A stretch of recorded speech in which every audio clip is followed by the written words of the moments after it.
Boa noite a todas e todos. Bem-vindos à live da Zelma. Sejam todos e todas bem-vindas. E hoje nós vamos conversar com o professor titular da UFP, Solimar Oliveira. Para quem está chegando pela primeira vez na live, eu sou a Zelma, sou mestra em Ciência Política, sou graduada em História, sou também advogada e do Movimento 65. O professor Solimar Oliveira, ele é graduado, ele é bacharel em Ciências Econômicas pela UFP, é graduado em Direito, tem mestrado e doutorado em História pela PUC do Rio Grande do Sul e tem um pós-doutor na Universidade Federal da Bahia.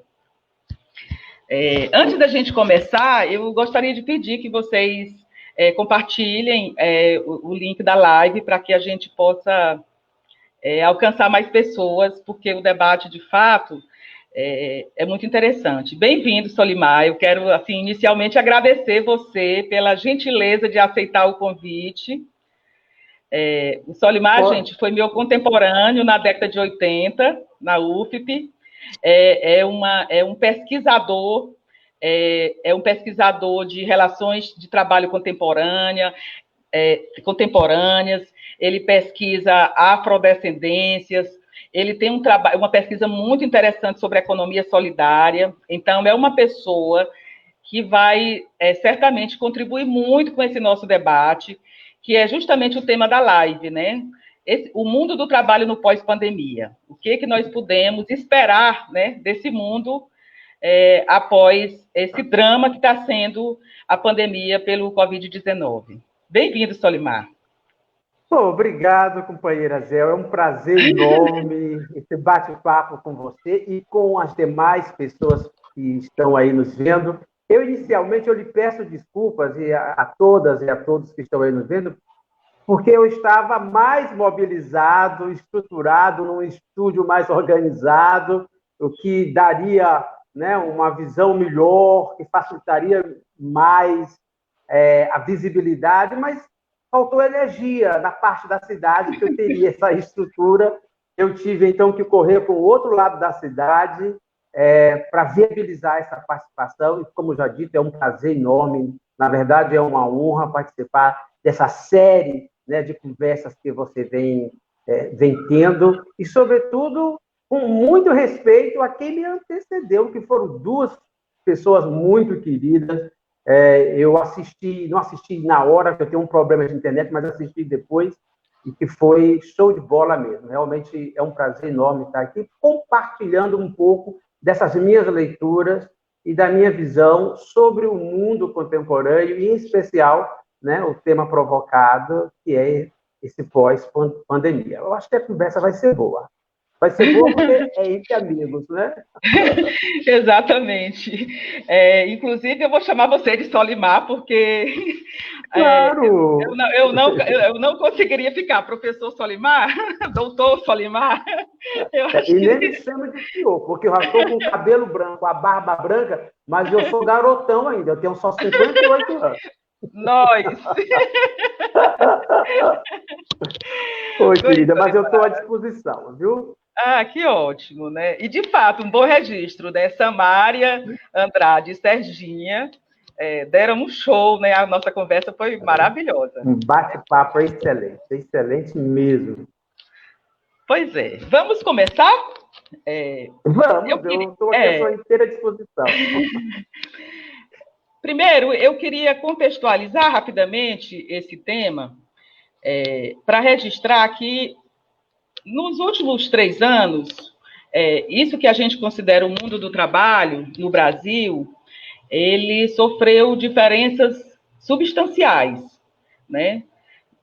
Seja com a mudança na legislação acerca da terceirização, seja com a mudança na reforma trabalhista, que chamam de reforma trabalhista, mas, na verdade, foi um desmonte de toda a estrutura da maior parte da estrutura jurídica, né, das relações de trabalho, e seja também pela discussão da reforma da Previdência. Tudo isso acabou impactando por demais as relações de trabalho no Brasil. Em 2019, em dezembro de 2019, as pesquisas já apontavam para um desemprego muito grande, né? Um desemprego muito grande e que, desde a crise de 2015, 2016, que o desemprego ele vem crescendo, né?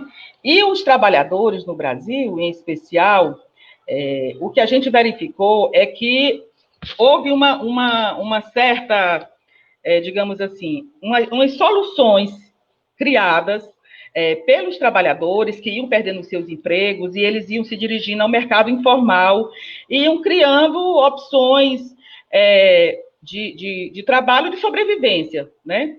Se a gente, aqui em Teresina, por exemplo, é muito comum filhos que já tinham saído de casa retornarem para a casa dos pais, às vezes já com filhos, com família, exatamente, ou seja, foi se tentando levar, né, o drible da crise na perspectiva de que houvesse uma melhoria, né, nas relações, uma melhoria nos índices de desemprego. Até porque, você lembra, né, Solimar, que o discurso para que os trabalhadores engolissem ou fossem seduzidos para a proposta de que a reforma trabalhista era necessária, era exatamente isso, de que era mais, como se os trabalhadores tivessem que optar, né?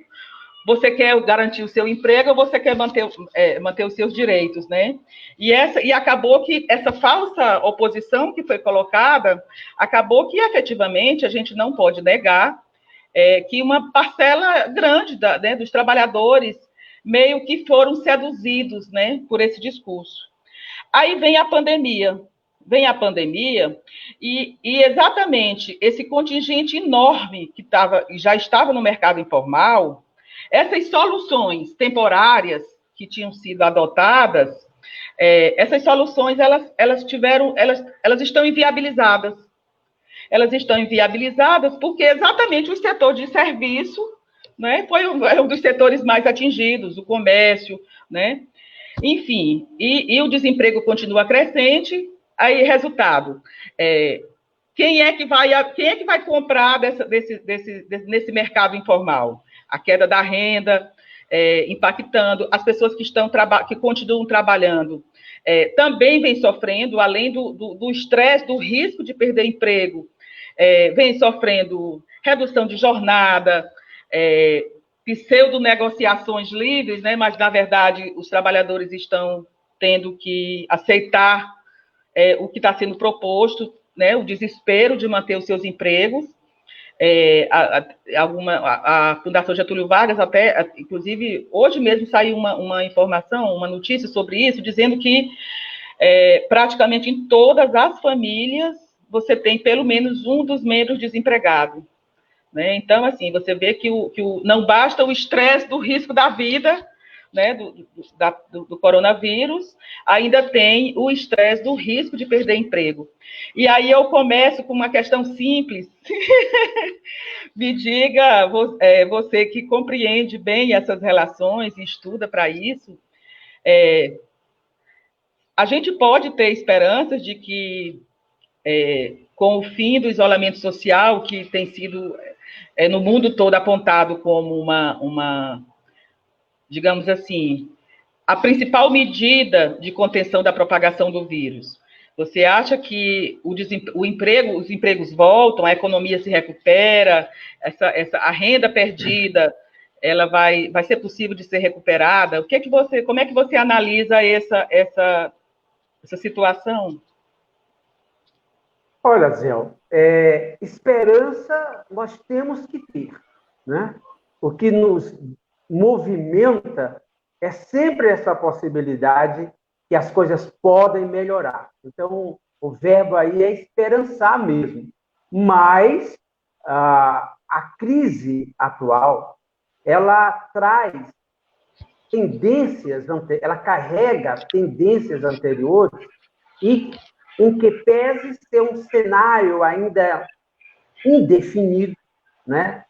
Nós estamos aí no meio de uma névoa, né, muito, muito pesada, em que pese esse cenário nebuloso, é possível vislumbrar algumas tendências. E, repito, algumas delas já anteriores a crise. E uma dessas tendências, é a questão do desemprego e o aumento da desigualdade. Então, o aumento do desemprego e o aumento da desigualdade, né? Esse movimento é, portanto, anterior à pandemia. É claro que a pandemia, ela forja, né, ao lado aí dessa crise econômica e da crise, né, da saúde, do sistema de saúde, ela forja aí uma série de outras questões, né, que começam a mobilizar as estruturas e relações sociais. Mas, no meio dessas questões todas, permanecem questões estruturais do capitalismo, né, antigas, e uma delas é a questão do desemprego. Se você pega todos os dados, né, os dados já construídos durante a pandemia sobre o Brasil, mais particularmente sobre o Piauí, né, é fato que o desemprego aumentou. E o desemprego aumentou exatamente naquelas atividades, né, naqueles ramos e naquele setor em que, em regra, se sustenta o grande número de empregabilidade de empregos na economia. Então, se você olhar Brasil e Piauí, nós vamos ver que a perda de postos de trabalho formal está no comércio e no serviço. Aparecem algumas outras atividades, mas o comércio e os serviços são os carros-chefes, né, desse aumento de desemprego no Brasil e no Piauí. E aí, assim, se você olha para a estrutura geral da economia, e eu quero me ater mais praticamente ao Piauí, você pode perceber, né, algumas contradições. Nós vamos encontrar ali um nicho, né, de atividades produtivas assentadas, em forças produtivas mais avançadas, né, mas nós vamos ter um grande corpo da estrutura assentada em um nível fraco de desenvolvimento das forças produtivas, né? E aí nós temos, nesse contexto, o setor, os ramos de atividades, né, que de fato respondem pelo emprego no Piauí, e isso também vale para Teresina, e vale para a maioria das cidades, é a questão do comércio e os serviços. Então, pode pegar os dados do IBGE, né, e mesmo os dados de outras instituições, que apontam o aumento de desemprego nesse setor. Ora, se aumenta o desemprego, há automaticamente um comprometimento no nível de renda das famílias, né? E, consequentemente, há uma tendência ao aumento da desigualdade. Então, ao lado do aumento do desemprego, né, ao lado, né, do aumento das estatísticas de queda da renda da população, nós vamos ter um aumento da concentração de renda. Então, nessa crise, né, que nós estamos vivenciando hoje, no que relaciona, né, a empregos formais, nós vamos ter, por um lado, um aumento do empobrecimento das trabalhadoras e dos trabalhadores, e, por outro lado, um aumento da riqueza de uma elite, né, portanto, permanecendo um quadro. Ora, esse conjunto de trabalhadoras e trabalhadores, né, que passam por essas mudanças, que, como você bem apontou antes, né, a desestruturação, a desregulamentação, a flexibilização, né, do aparato estatal e dos direitos em torno do trabalho, foi forjando aí, nos últimos tempos, algumas sutis mudanças no perfil, né, desse contexto de oferta de trabalho e, ao mesmo tempo, da demanda por trabalho. E que isso é muito puxado por essa restauração produtiva. Não é só, né, localizado aqui no Piauí, eu acho que no Piauí é menos, mas sobretudo nos países mais dinâmicos, nas economias mais dinâmicas, e mesmo no Piauí, nos setores mais dinâmicos, né, de novas posturas de inserção no mundo do trabalho e de remuneração, né? E eu acho que isso a gente pode aprofundar um pouquinho mais, né? Embora seja muito danoso para a economia do Piauí, que vai significar queda de receita, de arrecadação e etc. e tal, né? Mas danoso no sentido de que a nossa população, ela, em regra, ela ganha pouco né? Se você observar o rendimento médio do trabalhador e da trabalhadora piauiense, está em torno de até 2 salários mínimos. Cerca de 70% dos trabalhadores estão nessa faixa de renda. E nas atividades comerciais e nas atividades de serviço. Se a gente perde postos de trabalho nessas duas estruturas, significa, portanto, repito, o aprofundamento das desigualdades no nosso Estado. Certo. E, claro, né, um aumento da precarização também das relações de trabalho, né? Exatamente. E é interessante... Falhou um pouco? Você concluiu? Não, essa primeira parte eu acho que a gente pode continuar conversando. E aí, os dados apontam que em torno de 45% do corte de pessoal, quer dizer, do desemprego, atingiu exatamente serviços e a construção civil, que são exatamente esses setores em que, via de regra, as pessoas, os trabalhadores são menos qualificados, portanto, eles vão ter mais dificuldades em serem reinseridos no mercado de trabalho, o que leva, Solimar, eu não sei se você concorda comigo, mas assim, acaba colocando no horizonte uma crise social muito grande, né? Muito grande, para além da crise sanitária, porque me parece que não há nenhum dado, não há nada aponta para uma mudança na política econômica do governo, né? Pelo contrário, né? A política do Guedes é de manter o controle fiscal, não investir, e para atender a essa circunstância da pandemia, o que está sendo apontado, felizmente foi aprovado pelo Congresso, né, que é o auxílio emergencial, mas é uma coisa que não garante emprego, né? E o governo, as falas do Bolsonaro, elas, assim, a briga dele, né, a relutância dele e a campanha que ele faz contra o isolamento leva ao entendimento, né, de que o problema é só o isolamento social e que na hora que o comércio reabrir, tudo vai voltar ao normal, né? E é como você diz, não é isso que está no horizonte, né? Eu acho que, assim, eu vou pensar sempre no caso do Piauí. No nosso horizonte, nós temos, que as estatísticas apontam, né? Um aumento do desemprego no comércio, no serviço, em particular na construção civil. Como você apontou, nós temos aí a construção civil com as características específicas, né, onde predomina um certo tipo de trabalho, né, e que é um grande responsável por um emprego de muitos trabalhadores. Mas aí nós temos, portanto, aí delineado um quadro que nós temos a possibilidade de ver, né, atividades com emprego com um grande número de pessoas, com construção civil e o serviço, né, mas que utilizam ainda de forma muito limitada a questão das tecnologias. Por outro lado, nós temos os serviços, né, e que alguns desses serviços utilizam, né, de uma forma mais avançada os recursos de tecnologia, né, de informação e comunicação. Então, o que é que a gente tem um cenário, o que é que se delineia para aí?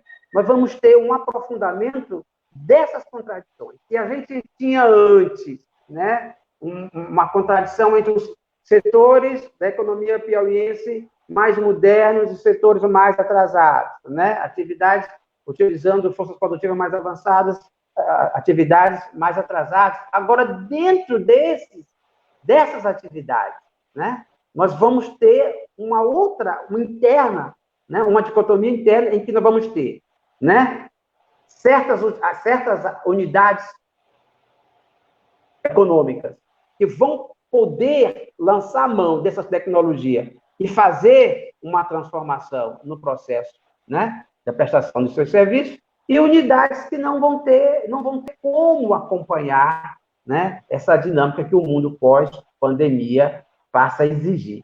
Então, nós estamos com a pandemia reestruturando, né, fazendo algumas acomodações que aprofunda, repito, essa dicotomia dentro da própria economia piauiense e, claro, vai, nos dois cenários, vai aprofundar a questão, né, do desemprego e da desigualdade. E aí, nessa questão, eu tenho visto muito na grande imprensa algumas matérias fazendo uma apologia, né, a essas possibilidades novas de trabalho, né, que é o home office, né? Você vê aí toda hora, né, uma motivação para o delivery, o home office, etc. E tal. E o curioso é que você observa que em todas as matérias, né, que eu vi, há sempre um direcionamento para um certo tipo de trabalhadora e de trabalhador, né? São atividades que requerem conhecimento, né, habilidade, né, competências, usando aí as terminologias, né, usuais nesse ramo, no ramo empresarial. Então, assim, não é para todo trabalhador. Isso é a Sim, primeira coisa, né? Não é bem para todo registrado. trabalhador.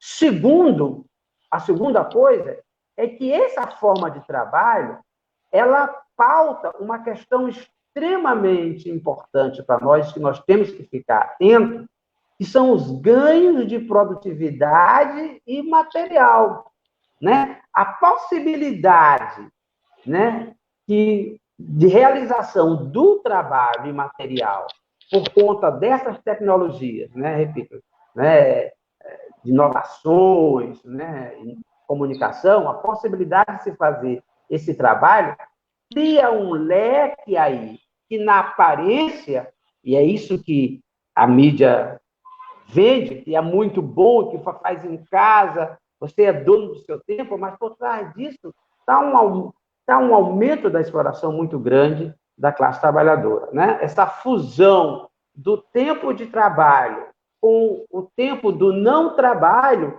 abre espaço, portanto, para a realização em qualquer lugar, né?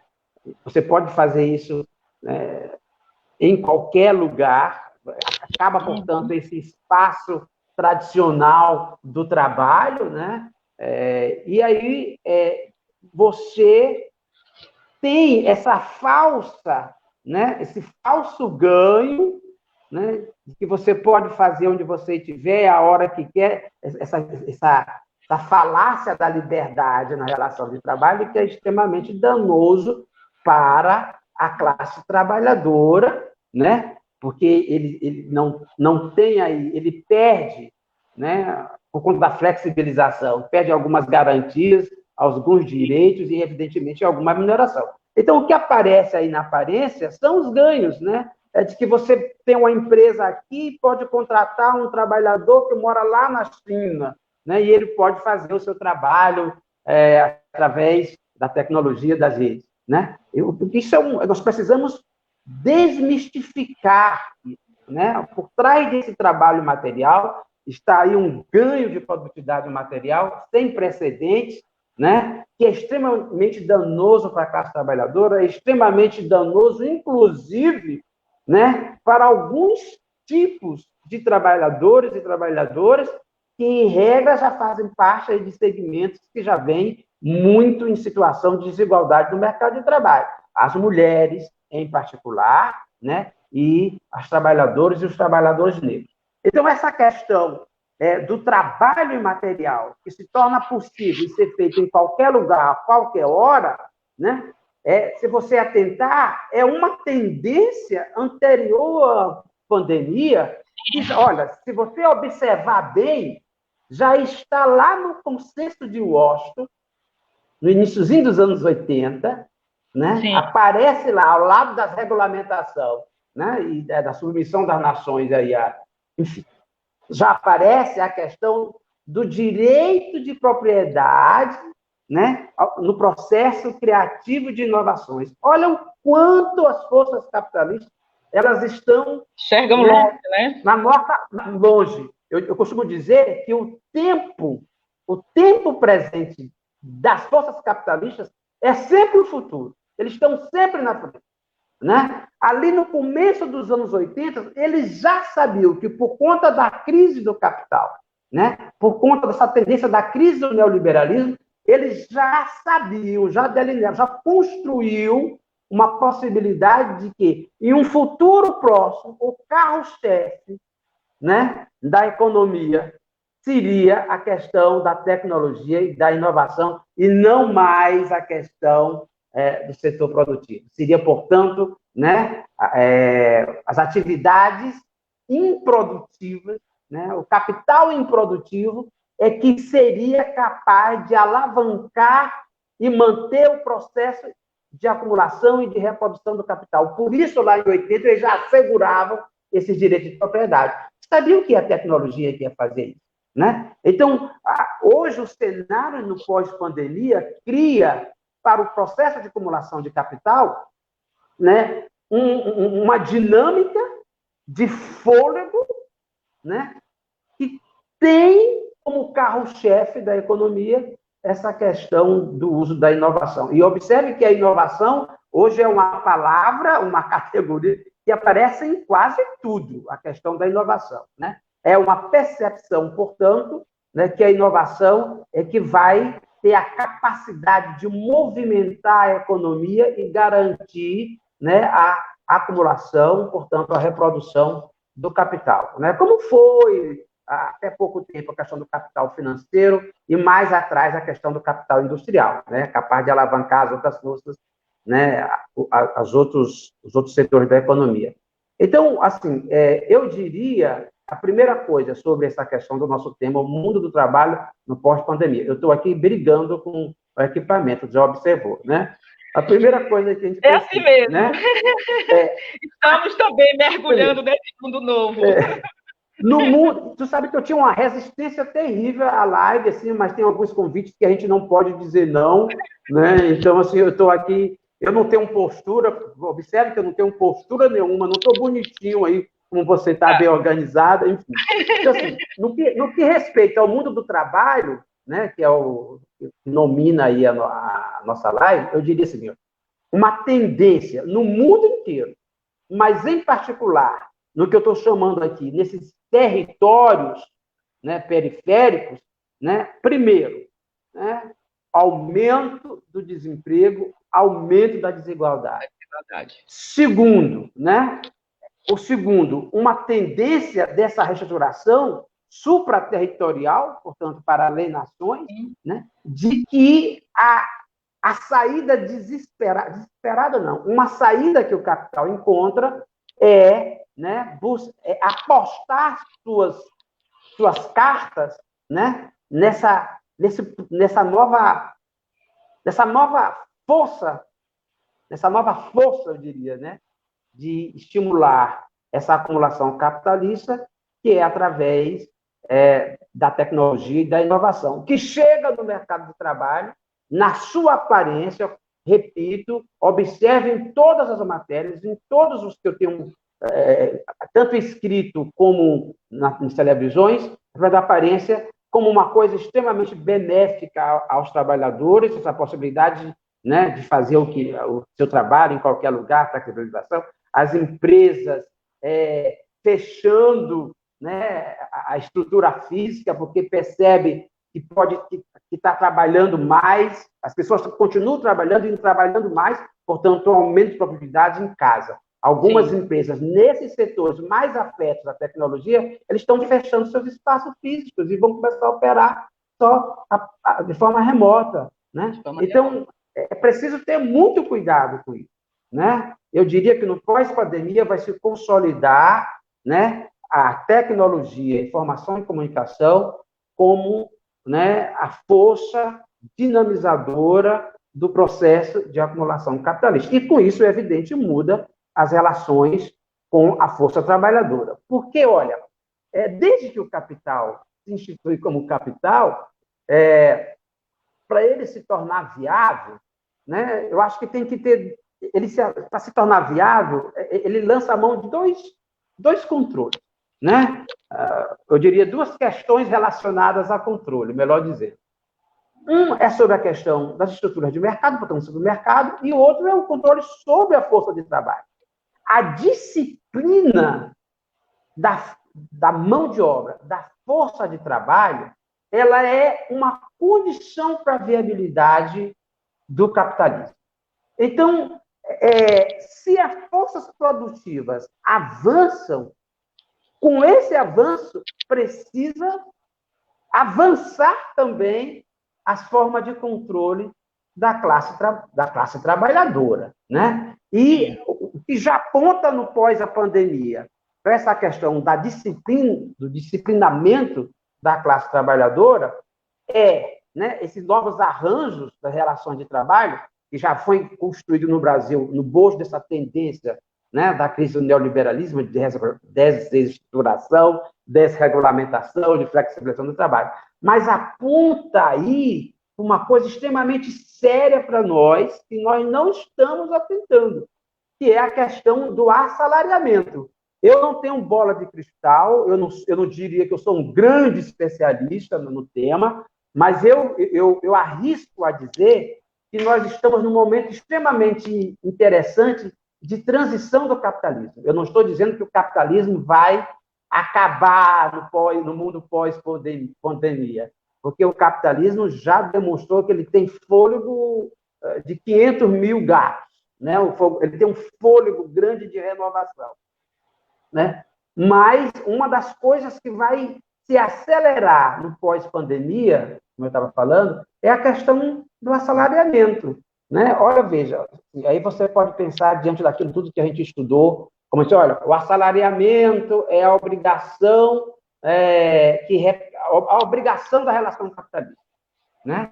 É o assalariamento, é o vínculo, né, entre o empregador e o trabalhador, é o assalariamento. Nesse mundo pós-pandemia, e com essa flexibilização trazida pela tecnologia, certo? O assalariamento ele vai se flexibilizar também. Também. Né? Aí você pode pensar, meu Deus, mas como capitalismo sem assalariamento? Né? Como sem assalariamento?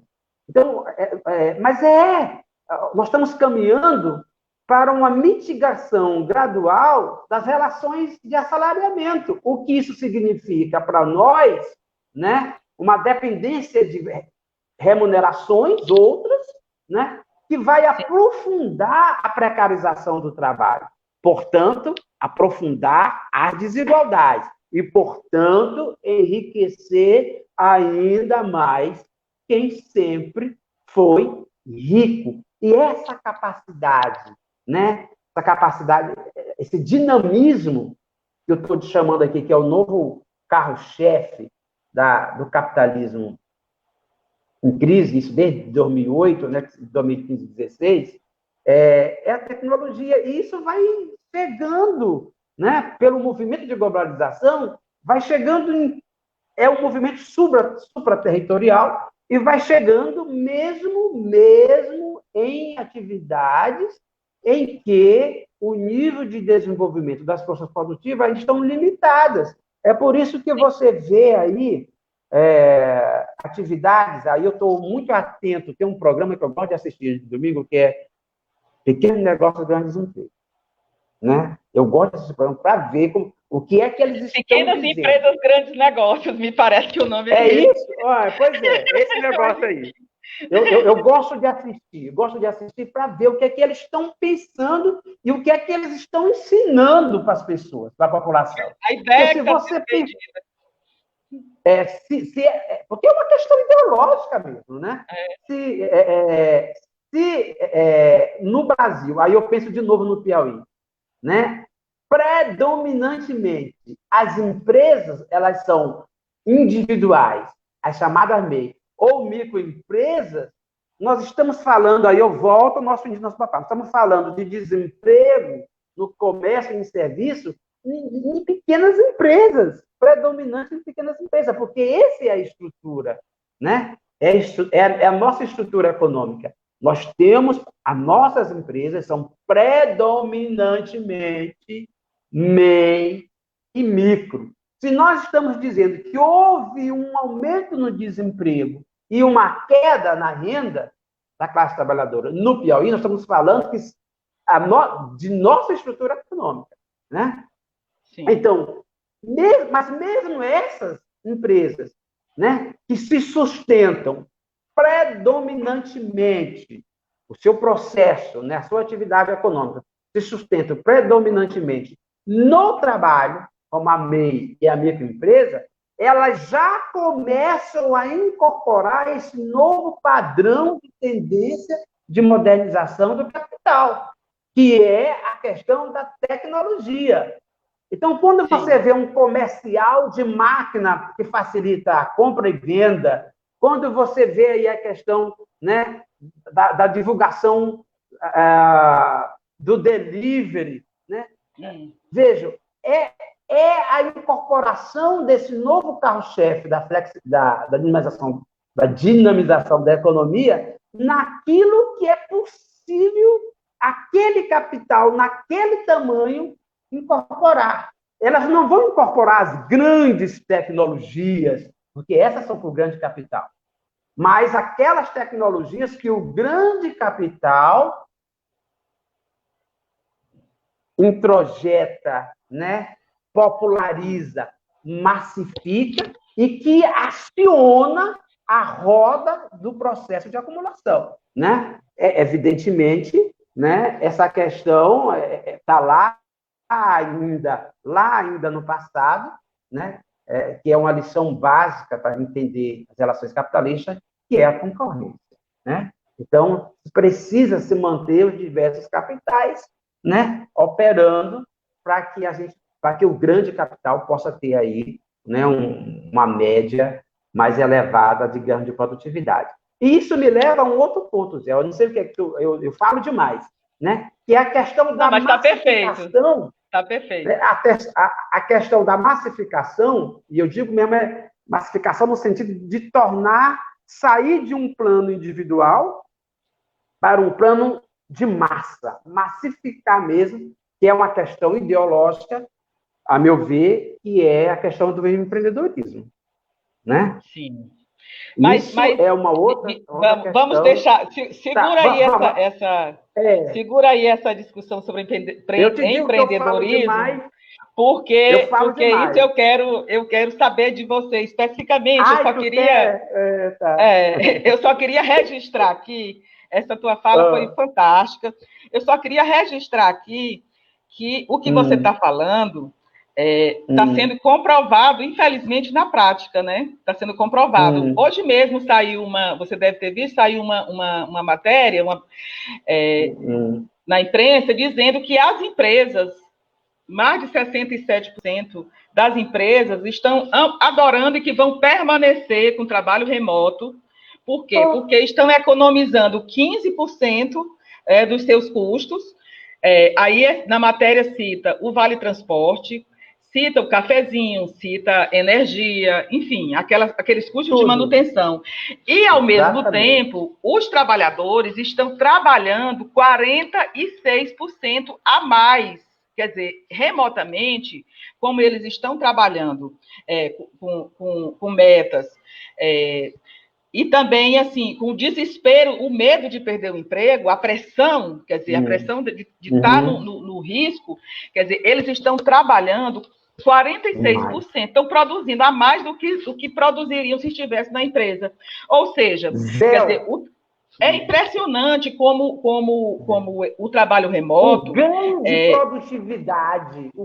produtividade. As pessoas, lamentavelmente, eu vejo poucas pessoas falando sobre isso, mesmo na academia, né? O ganho de produtividade com o trabalho imaterial é assustador. E mesmo em algumas atividades que não é material, né? Por conta dessa pressão e por necessidade de perder emprego, porque os empregadores já perceberam, né, as pessoas trabalham muito mais. Então, por isso que nessa crise da pandemia, né, os capitalistas estão ganhando mais. Aí eu fico me perguntando... Aí eu vejo as várias matérias sobre o pequeno empresariado, né? E mesmo do grande empresariado, mas é mais uma pauta do pequeno empresariado indo para a rua, xingando os gestores e parará, parará, parará, com a anuência do federal, para abrir a economia, porque estão falindo, estão fechando, estão ganhando. É verdade, né? Em parte, isso é verdade. Sim, é verdade. Sobretudo os pequenos, né, os encargos tão grandes, não estão tendo acesso à linha de crédito, enfim, uma série de outras questões, né? Mas essa é uma pauta que não é para o grande capital, né? Os médios e grandes capitais, eles estão ganhando e muito. Quem está se debatendo nessa luta, se engafinhando com prefeitura e com governo, abre, não abre, não abre, é o pequeno capital, né? É o pequeno capital. O médio e o grande não está nem aí. Até porque, né, as grandes fortunas, o capital financeiro, ó, já pegaram os voos de volta para outras regiões, estão saindo do país, né? Então, assim, isso pauta uma coisa extremamente... Porque, na verdade, os assuntos estão muito linkados e é muito complexo, né? E essa questão aí pauta, aí eu volto para a questão do Piauí, a questão da predominância de microempresa, né, de MEI, do aumento de desemprego, o aumento da desigualdade, isso pauta uma outra questão, que é o papel do Estado, né? O papel das unidades Sim. federativas, né, dos governos, para o enfrentamento dessa crise durante e pós-pandemia. Porque quem está mais submetido a essas cenários de crise são exatamente os setores mais vulneráveis. E são esses que vão precisar mais do Estado, né? Exatamente. E aí, como é que a gente vai fazer diante de um cenário de um autoritarismo populista, né? Se a gente pega o cenário, a unidade federativa maior, né? Como é que vai ser, né? Porque a crise pautou, né? A crise pautou, alguns especialistas dizem que é o prolongamento da crise do neoliberalismo. Alguns dizem assim, inclusive, né, enterra essa questão do neoliberalismo, porque a crise pautou a retomada do Estado. Alguns dizem, inclusive, que é a vingança de Keynes, né? Alguns especialistas dizem isso. Que o Estado teve que assumir, durante a crise, uma multiplicidade de papéis, que vai desde o prestador de serviço até o investidor. Então, assim, o Estado foi chamado de novo, né? E no pós-pandemia, esses setores mais vulneráveis vão precisar ainda mais do Estado, né? Porque esses setores mais vulneráveis são os mais vulneráveis também a contrair o Covid, né? Embora a questão da gravidade e a mortalidade esteja atrelada a outros fatores. Mas é o mundo da periferia, né? São a classe trabalhadora, e quando eu falo falando da massa de trabalhadores mesmo, que estão mais sujeitos à contaminação e que são mais impactados pela crise, né? Tanto na questão da saúde como na questão econômica, e que vão precisar mais ainda da presença do Estado. Então, que Estado nós vamos necessitar? Que Estado nós precisamos agora e iremos necessitar no pós-pandemia? Certamente não é um Estado marcado por autoritarismo populista, não é um Estado neoliberal, né? É um Estado, né, assentado em outras bases, que é, a meu ver, essas que a gente começou e consolidou em torno da Constituição de 88, que é um Estado mais protetivo. Mas isso é uma outra conversa. Veja, viu? É tanta coisa que a gente já vai saindo... Vai fugindo, na verdade é a mesma conversa, porque Solimar... muita coisa atrelada, né? Muita coisa atrelada. Está muito boa a discussão. Olha, Eu acho que a gente não pode falar dessas transformações no mundo do trabalho sem falar na questão do Estado, né? Eu acho que não tem como não falar, né? E olha, Zé, eu diria até, eu fico assim, eu assim, aí a gente tem tempo aí? Quanto tempo é a nossa live? Não, pode ir falando. Eu só ia dizer, eu só ia as dizer que pessoas nós... não aguentam muito tempo, as pessoas não aguentam muito tempo. Não, mas As pessoas assim, que estão assistindo daqui a pouco. Não, Mas fica nós gravado, temos né? aqui, fica gravado, e nós temos aqui comentários fantásticos, assim, muita gente participando, e não tem dado tempo, porque você está dando uma verdadeira aula, né? E eu acho que eles também, que estão assistindo, estão gostando como eu, não é? E mas aí... olha, eu ia te falar. Oi, fala. Sim. Não, fala. Não, pode Fala. concluir. Não, assim, é porque eu agora eu estou com um tempozinho maior para ler mais, né? E as minhas leituras, assim, essas coisas do mundo contemporâneo, né? Mesmo assim, eu acho que a velhice traz um pouco mais, né? Aprimora mais alguns olhares. Eu tenho percebido, assim, né? Para além dessa temática, Há controvérsias, né? quero registrar de público, controvérsias quanto a você dizer que está reivindicar a velhice. Há controvérsias. Não, mas traz um olhar assim, mais apurado, eu acho. Assim. Aí eu fico me pensando. Hoje tem três questões que particularmente a mim me incomodam muito. E hoje eu estava até falando em casa, eu acho que eu vou começar a escrever textos curtos para colocar nas redes sociais. Assim, tem três coisas que estão me incomodando profundamente hoje. Primeiro, essa questão que a gente está tratando aí diretamente, que é a gente está chamando aí de mundo do trabalho pós-pandemia, e eu já estou direcionando aí para a questão da produtividade imaterial, né? Essa questão do trabalho material, né? Que eu acho que é o que já vai avançou ficar. muito a discussão hoje sobre isso. Que vai ficar mesmo como uma coisa dinâmica do capitalismo. É a nova força dinâmica do capitalismo. Uma é essa coisa. A outra coisa é a questão do Estado. Por que do Estado? Porque e eu estou falando na perspectiva nossa, né? Sim. Das trabalhadoras e dos trabalhadores. Nós precisaremos muito do Estado. E essa necessidade, ela não pode ser suprida com um Estado que tem um governo autoritário populista. Não pode. Eu tenho me preocupado muito com isso. E uma outra coisa, está tudo muito relacionado. E um outro debate que tem me preocupado muito é a questão do uso dos recursos naturais e, no centro disso, a privatização da água. Esse é um problema, eu acho que eu queria até sugerir para você um tema depois para você aprofundar discussões. Sim, a privatização da água. Já está no meu radar. Olha, eu já estou achando que eu vou te convidar para falar sobre isso também. Olha, é um problema que as pessoas não têm noção ainda quanto vai impactar a vida da humanidade, da gravidade, e está passando aí, né, ao léu. O problema é que são tantos problemas que nos afetam, né, que a gente não consegue, né, as forças progressistas, elas se veem muito, né, é muita coisa ao mesmo tempo, e parece, alguém já disse isso, que parece que no momento de crise há uma questão de desviar o olhar para um tema menos, para poder passar um mais. E essa questão da privatização da água é uma questão muito séria, porque vai impactar sobremaneira os sujeitos historicamente escolhidos, porque olha, se nós estamos ficando cada vez mais desempregados, nós estamos cada vez mais com a renda curta,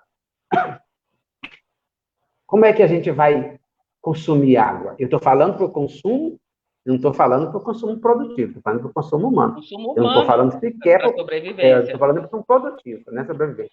Enfim, mas é outro tema. Não, mas é fantástico. Não, assim, eu queria só resgatar aqui duas coisas que você falou que eu acho assim que é interessante, que você falou passando no meio dessa sua fala maravilhosa, que é o seguinte, a questão dos... Porque há uma falsa ilusão de que vai ser, é como você diz, né? É vendido como se isso fosse uma evolução do capitalismo, né? A questão do trabalho remoto, das tecnologias, né? E como se isso interessasse aos trabalhadores, interessasse a todo mundo, digamos assim. Uhum. E você já aponta que, na verdade, vai atingir, ele objetiva, ele visa uma parcela dos trabalhadores. Não é todos os trabalhadores, porque tem uma parcela que sequer vai conseguir se inserir nesse mercado. E aí você colocou uma questão do território. Porque aprofunda, assim, se você olhar para os países desenvolvidos, os estudos que, né, países desenvolvidos, essa exigência, né, do conhecimento para acompanhar a nova força dinâmica do capitalismo, da tecnologia, nos países desenvolvidos, ou nos países centrais, está retardando a entrada do jovem no mercado de trabalho, né? Sim. Se a gente traz para cá, isso com as dificuldades que nós temos de acesso ao conhecimento, né, o efeito é contrário, né? Então, Sim. nós vamos aprofundar ainda mais a desigualdade, um tipo de desigualdade entre trabalhadores, né, que é aqueles que vão conseguir, porque tem um acesso diferenciado, né, e aqueles que não vão conseguir. Então, para a grande massa, vai ficar o que sempre ficou, que são trabalhos tidos como desqualificados, né? Olha, Sim. quando eu vejo alguns filmes de ficção científica, né, que eu olho para isso que eu estou falando agora, a questão do trabalho material, eu digo, meu Deus, isso está sendo retratado há muito tempo, em vários filmes já da década de 80, isso que a gente está vivendo, né? E aí, se você prestar atenção a alguns filmes antigos mesmo, você vai ver como essa massa de trabalhadores que fica fora dessa nova força dinâmica do capitalismo, ela vive, né? Então, vai se criar dois mundos, né? O mundo mesmo marcado pela pobreza e pela desigualdade e o mundo de quem consegue se inserir nessa nova dinâmica de acumulação de capital, que eu estou chamando aqui de trabalho imaterial, que vem com a tecnologia e que, lamentavelmente, é vendido aí como uma coisa muito boa para a classe trabalhadora, mas se trata, evidentemente, né, da aparência do fenômeno, não é da essência. Tá? Né? E se você observar matérias que tratam disso, é só gente de classe média falando. Sim. Aí, assim, aí você vê as salas ótimas, né, as salas que as pessoas dando entrevista, eu estou trabalhando em casa, aí você olha para o cenário que elas estão, as salas ótimas, os sofás, uma ruma de livro atrás, servindo de decoração, mas você não vê trabalhador, né? Estou falando de trabalhador típico. Não, esses estão lá em cima da moto, da bicicleta, né? Carregando delivery ou desempregados. Eu estou cortando de novo, olha, me disciplina, por favor. Não, tá maravilhoso, tá maravilhoso. Só registrar aqui que eu não poderia deixar de dizer, você levantou uma questão de como esse trabalho, esse chamado home office, né, como é que ele impacta a vida das mulheres, e a gente não vai tratar agora aqui, porque já está agendada uma live com a professora, a professora Bárbara Iojas, né, da ciência política do CCHL, e a gente vai tratar especificamente da questão da mulher. Né? Então, vamos assim, pessoal que está assistindo a live, vamos continuar toda segunda-feira. A gente tem sempre um assunto interessante. Mulheres e negros, né? Essa crise hoje e futura, ela tem um recorte, é racial e de gênero, né? A Covid aprofundou. Os trabalhadores mais impactados. Ao contrário do que dizem, que a Covid é democrática, que pega todo mundo, não. A Covid não é democrática. Ela não é democrática. Há a possibilidade que todo mundo pega, mas é quem está mais impactado. Mas quem morre é a população negra e a questão de gênero, as mulheres. Será muito bem-vinda essa sua live sobre a questão de gênero, sobre as mulheres. Pronto, já garantimos aqui a sua audiência. Já garantimos a sua audiência. Né? Com certeza. E aí, Solimar, nós já estamos com 54 minutos, e eu ainda tenho tanta coisa para conversar com você. E você leva. Porque, assim, você fica puxando questões, e assim, eu queria muito aprofundar. Né? Então, por exemplo, essa questão que você levantou, a tecnologia, os pobres estão sendo alcançados pela tecnologia como objetos precarizados, né? E a questão dos apps, né? Que inclusive eles se organizaram, né?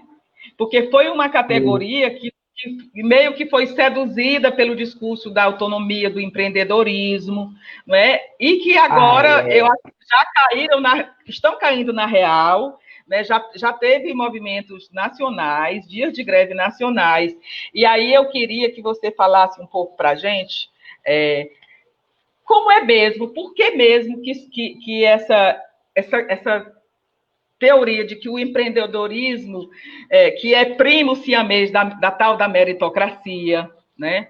que é uma que, por sua vez, nega a proteção do Estado, mas é uma falácia, porque, historicamente, a gente sabe que nenhuma empresa, grande empresa, sobreviveu sem as benesses do Estado, que esse discurso de que o Estado deve se afastar é um discurso que só é utilizado quando se trata de o Estado atuar para a parcela mais pobre da população, enfim. Mas o fato é que eu analiso, inclusive, que se não tivesse sido esse discurso não tivesse ganho corações e mentes de uma larga parcela da população, a gente teria conseguido reagir contra as reformas trabalhistas que aconteceram. E aí, professor, agora eu vou reivindicar o seu lugar de fala de professor. Conta para a gente como é que surgiu, dentro daquela perspectiva que você diz, né, que o capitalista, ele olha, o presente dele é o futuro. Quando é que começou a ser gestado essa história de que o trabalhador tem que acreditar na meritocracia e negar o Estado e no empreendedorismo, de achar que ele sozinho vai vencer? Traga essa história para a gente. Companheira, isso daí daria mais 1 hora de conversa. Olha, esse é um tema que ultimamente tem me preocupado também, que é essa questão do empreendedorismo e a sua ideologia, empreendedorismo, né? Porque, enfim, mas deixa eu falar. É porque agora eu estou dando aula para o curso de administração. E na academia, o espaço de suporte dessa ideologia é o curso de administração, certo? É por isso que eu passei a ler mais sobre, compreender mais, e, em regra, o que eu tenho observado é que falta muita leitura crítica sobre, mesmo em quem ensina empreendedorismo, né? Que o Sebrae faça isso de forma crítica, ele está cumprindo o papel dele. Mas, no espaço acadêmico, eu acho que o ensino do empreendedorismo deve ser, no mínimo, pautado numa pluralidade de ideias, né? Então, falta muita questão crítica. Mas vamos lá. Olha, na verdade, essa questão do empreendedorismo, do tornar-se, né, de ver o sujeito, né, o indivíduo, com uma unidade econômica autônoma, né, ela não é recente, né? A massificação dela é que é contemporânea. Mas se você voltar lá para a gênese do capitalismo, né, na primeira fase do capitalismo, o boom, né, da massificação do que se chamou, portanto, Revolução Industrial, que é o uso da tecnologia por várias unidades produtivas, ela se dá por conta disso, né? É uma fase que foi chamada de capitalismo concorrencial, que era uma grande a facilidade, né, de se tornar uma empresa, de uma pessoa se tornar empresa pelas várias facilidades, e a principal delas era o domínio e o controle da tecnologia. Os trabalhadores, praticamente os trabalhadores, né? Era menos as mulheres, mas praticamente os homens que dominavam o processo produtivo, né? Que vinha lá do artesanato, das guildas, etc., eles tinham o domínio da tecnologia e podiam facilmente, dada a estrutura de mercado e outras condições, a possibilidade de se tornar uma empresa, né? Então, esse aprendizado, né? Esse aprendizado fica no DNA da estrutura capitalista, lá de Strazenes. E ele é retomado na contemporaneidade, né? E, novamente, salvo engano, eu posso estar enganado, mas no pós-80, né? Sim. No bojo dessas mudanças, desse pacto lá que a gente chama de consenso de Washington, né? E o que está por trás disso um pouco? Né? É a crise do neoliberalismo. Então, essa massificação desse pensamento de empreender, né, é um produto da crise do neoliberalismo. Né? O que está por trás disso, né, a partir dos anos 80? Aí, não, eu vou tentar organizar direitinho, tem muita informação. É uma crise, é uma resposta, é um produto da crise do neoliberalismo, né? Ele se apresenta no plano da ideologia mesmo, né? Vai ser melhor recepcionado, né? Num processo de aprendizagem, portanto, de aprendizagem, né, e reprodução, isso a partir dos cursos de administração, e que se massifica como um grande, né, ideal das pessoas, né? Então, é um comportamento... Meu Deus do céu. Acho que estão ligando para você. Enquanto você se organiza aí, que você ficou tortinho, eu quero aqui dizer peraí, que... Não, era só um segundinho, é porque aqui o meu convidado da live do dia 10 de agosto está aqui com a gente, está achando muito interessante, e está dizendo, lembrando que dia 10 de agosto a gente vai tratar especificamente da questão desse trabalho remoto para os professores. Ele é vice-presidente do Simpro, né, o Sindicato de Trabalhadores, de Professores da Rede Particular, e a gente vai tratar especificamente dessa questão dos professores. Né? Então, assim, essa sua live hoje, a gente está abrindo a discussão, mas, assim, a gente vai continuar com determinadas categorias. Aí você pode retomar. Desculpa. É o professor Jurandir, meu convidado, que você está convidado a assistir também. E eu acho que você travou, Solimar. Não é possível.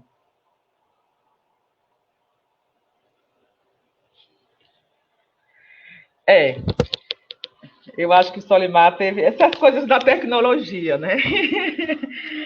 Mas, assim, vamos aguardar um pouquinho para ver se ele vem. E aí, assim, viu? Ó, Jurandir, obrigada pela presença. Eu acho que o debate com você vai ser muito interessante, né? Porque, quer queira, quer não, assim, essa categoria de professores da rede particular, né, tá enfrentando, assim, eles foram obrigados, estão sendo obrigados, assim, a cair de vez, né, nessas plataformas, nesse mundo digital, e que nem todo mundo estava preparado, né?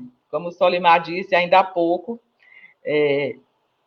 assim, a gente não era uma questão colocada, não era uma situação que você tivesse grandes apegos, digamos assim, né? Essa geração mais jovem, ela é mais desenrolada, né? Mas, assim, quem está, assim, acima dos 40 anos, 50 anos, realmente tem uma dificuldade maior. E eu estou preocupada com o Solimar, se ele não vai conseguir voltar. Deixa eu tentar aqui ver se eu consigo falar com ele.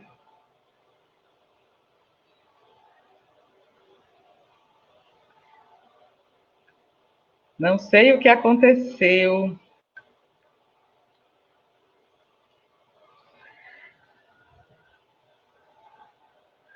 Tentando aqui, viu, gente? O Solimar, quando ele começou, assim, a gente tinha programado, ele estaria no estúdio, como ele disse antes, né? Quem chegou aqui no começo viu, ele estaria no estúdio maravilhoso, né? Aí faltou energia onde ele estava. Aí ele teve que atravessar a cidade, não é, para conseguir fazer, teve que fazer do celular, né? E teve esse probleminha. Ele não responde. Eu acredito que deva ter sido alguma coisa com o celular. Bom, gente, então, assim, eu agradeço muito a participação de vocês. Solimar, a gente vai voltar a conversar depois, porque estava a conversa muito boa, ele não teve a oportunidade de se despedir, mas certamente ele gostou, né? Estava entusiasmado. Solimar é esse amigo que a gente conhece, um professor intelectual, comprometido com a luta, comprometido com o país, é uma pessoa assim, que eu tenho profunda admiração, né? E que provou que tem muito a contribuir. Então, em nome dele, já que ele não está presente, eu agradeço também a presença de todo mundo, né? E aí a gente se encontra na próxima segunda-feira, na próxima live, que vai ser com a professora Bárbara Iojas, e a gente vai tratar dessas questões que a gente está tratando aqui. A gente vai tratar na perspectiva das mulheres, dessa imensa parcela da população, né, e que está sofrendo muito fortemente com a pandemia. Então, conto com vocês. E até dia 10, e dia 10 também nós teremos já com o professor Jurandir. Né? No dia 17, nós já temos também agendado com o professor Vitor Santos, da Ciência Política. Então, esse projeto, eu estou assim, muito feliz, porque esse projeto é um projeto que está sendo compreendido, assim, os meus amigos e pessoas que de fato têm que contribuir com para essa compreensão desse momento de desafio que a gente está vivendo, eles têm acolhido os convites, e é um prazer. Então, muito obrigada, né, e até a próxima segunda.